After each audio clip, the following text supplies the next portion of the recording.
Bağışlayan və mehriban uca Allahın adı ilə. Quranda elmi ayələr mövzusu ilə siz əzizlərin xidmətində keçən verilişimizdə nə üçün Quranda elmi ayələr mövzusun tədqiqat aparırıq, bu nəyə lazımdır? Bu haqqında danışmışdıq ki, əziz izləyicilərimizin diqqəti və fikirləri qarışmasın. Biz elmi ayələri tədqiq etməkdən məqsədimiz bəzi suallara ki, insanlarda sual yaradır, sual doğurur, o suallara cavab vermək üçündür. O suallar bunlardan ibarətdir. Quranın hansı ayələri 100%'lıq təcrübi elmlərlə üst-üstə düşür? Bunları təqdim etmək. Bu uyğunluq hansı surətdə elmi ecazkarlıqla üst-üstə düşür?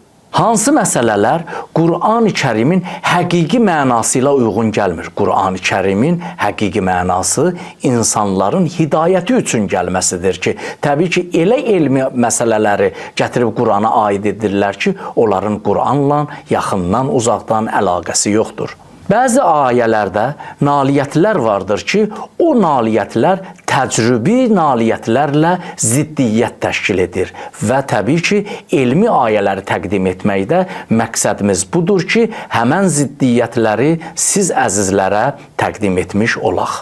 Elmi ayələri tədqiqat aparmaq, elmi ayələri danışmaq, elmi ayələri insanlara göstərməkdən məqsədimiz bunlardır. Qur'anın elmi ecazkarlığının məqbul olunan tərəflərini bəyan edib, Qur'anın haqq olduğunu isbat etmək, Qur'anın elmi ecazkarlığının yanlış tərəflərini üzə çıxartmaq, Qur'anın şərhi zamanı Qur'anın təfsirində elmin təsiri altına düşməsinin qarşısını almaq və bir də Qur'anın elmlə ziddiyyət təşkil etməsi iddialarını rədd etməkdir. Məqsədimiz Qur'anda elmi ayələri siz əzizlərə təqdim etməkdən budur ki, bütün bu şübhələrə cavab verilsin və sizlər də Qur'an-ı Kərimin ayələrindən xəbərdar olasınız.